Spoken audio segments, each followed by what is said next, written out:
नमस्कार। सोचिए, भारत की जो इकोनॉमी है वो एक बहुत बड़ी कॉम्प्लेक्स मशीन जैसी है। अब सवाल ये है कि इस मशीन का धड़कता हुआ दिल, इसका हार्ट बीट क्या है? वो है हमारा बैंकिंग सिस्टम। तो आज हम इसी जरूरी सिस्टम की एक एक परत को खोलेंगे और समझने की कोशिश करेंगे कि ये असल में काम कैसे करता है। हम सबका कहीं ना कहीं बैंक अकाउंट तो होता ही है ना?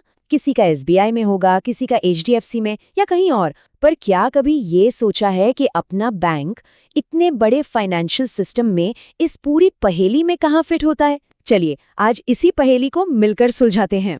तो इस पूरे सिस्टम को समझने के लिए शुरुआत एक बहुत ही बेसिक सवाल से करनी होगी। सवाल ये है कि भारत में बैंकों को बांटा कैसे जाता है, मतलब इनका क्लासिफिकेशन कैसे होता है। तो चलिए सबसे पहले और सबसे जरूरी बंटवारे से ही शुरू करते हैं। देखिए, इंडिया में जितने भी बैंक्स हैं उन्हें मोटे तौर पर दो हिस्सों में बांटा गया है। एक है शेड्यूल्ड बैंक्स यानी अनुसूचित बैंक, और दूसरे हैं नॉन शेड्यूल्ड बैंक्स यानी गैर अनुसूचित बैंक। बस यही वो बुनियाद है जिस पर पूरा बैंकिंग का ढांचा खड़ा है, और यही सबसे जरूरी फर्क है जिसे समझना बहुत जरूरी है। तो सवाल उठता है कि इन दोनों में मेन फर्क क्या है। सारा खेल रिजर्व बैंक ऑफ इंडिया यानी आरबीआई के साथ इनके रिश्ते का है। जो शेड्यूल्ड बैंक हैं उनका नाम आरबीआई एक्ट 1934 की सेकेंड शेड्यूल यानी दूसरी अनुसूची में लिखा हुआ है। अब इस लिस्ट में होने का फायदा ये है कि ये बैंक जरूरत पड़ने पर सीधे आरबीआई से उधार ले सकते हैं। ये एक तरह का सेफ्टी नेट है। वहीं दूसरी तरफ जो नॉन शेड्यूल्ड बैंक हैं वो इस लिस्ट में नहीं आते। इसका मतलब उनकी आरबीआई तक सीधी पहुंच नहीं होती, जो उन्हें थोड़ा सा ज्यादा रिस्की बना देता है। अब क्योंकि देश में ज्यादातर बैंकिंग का काम शेड्यूल्ड बैंकों के जरिए ही होता है, तो हम भी अपना पूरा ध्यान इन्हीं पर लगाएंगे। अच्छा, ये जो शेड्यूल्ड बैंक वाली कैटेगरी है ना, ये खुद दो बड़े पिलर्स में बटी हुई हैं। तो शेड्यूल्ड बैंक के दो मेन टाइप है। एक है कमर्शियल बैंक्स यानी वाणिज्यिक बैंक, और दूसरे है कोऑपरेटिव बैंक यानी सहकारी बैंक।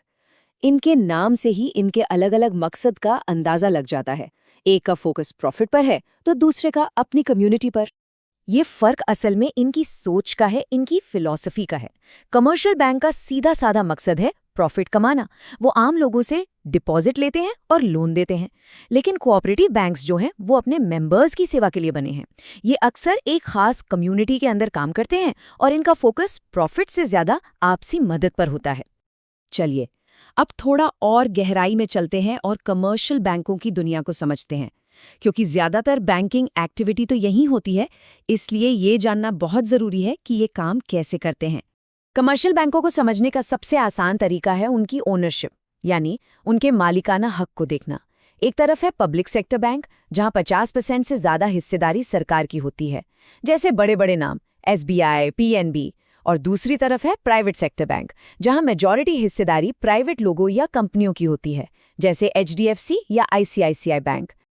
अगर आज की बात करें तो इंडिया में 12 पब्लिक सेक्टर बैंक्स हैं और 21 प्राइवेट सेक्टर बैंक्स हैं। हाँ, गिनती में प्राइवेट बैंक ज्यादा हैं, लेकिन पब्लिक सेक्टर बैंकों का जो साइज है और उनकी जो पहुंच है वो उन्हें इंडियन इकोनॉमी में एक बहुत बड़ी ताकत बनाती है। पर रुकिए, कमर्शियल बैंकों की दुनिया बस यही खत्म नहीं होती। इसमें कुछ और स्पेशल प्लेयर्स भी हैं, जैसे फॉरेन बैंक्स हैं। स्टैंडर्ड चार्टर्ड का नाम सुना होगा। ये अपना ग्लोबल एक्सपीरियंस लेकर आते हैं। फिर आते हैं स्मॉल फाइनेंस बैंक्स, जो छोटे कारोबारियों और किसानों की ज़रूरतों को पूरा करते हैं। रीजनल रूरल बैंक्स तो हैं ही, जो खास तौर पर ग्रामीण भारत के लिए काम करते हैं। और हाँ, हाल ही में पेमेंट्स बैंक भी आ गए हैं, जैसे एयरटेल पेमेंट बैंक, जो पूरी तरह से डिजिटल काम करते हैं। रीजनल रूरल बैंक्स यानी आरआरबीज का स्ट्रक्चर बड़ा मजेदार है। इन्हें 2 अक्टूबर 1975 को बनाया गया था। इनकी जो पूंजी है वो 3 हिस्सों में बटी है।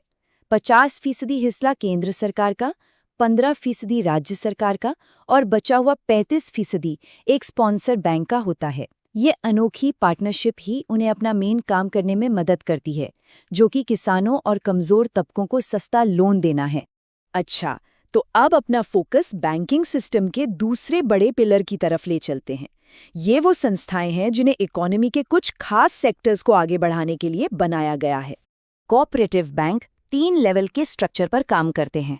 सबसे ऊपर होते हैं स्टेट कोऑपरेटिव बैंक, उनके नीचे डिस्ट्रिक्ट लेवल पर होते हैं सेंट्रल कोऑपरेटिव बैंक, और फिर बिल्कुल ज़मीनी स्तर पर आती हैं प्राइमरी एग्रीकल्चरल क्रेडिट सोसाइटीज़, जिन्हें पैक्स भी कहते हैं।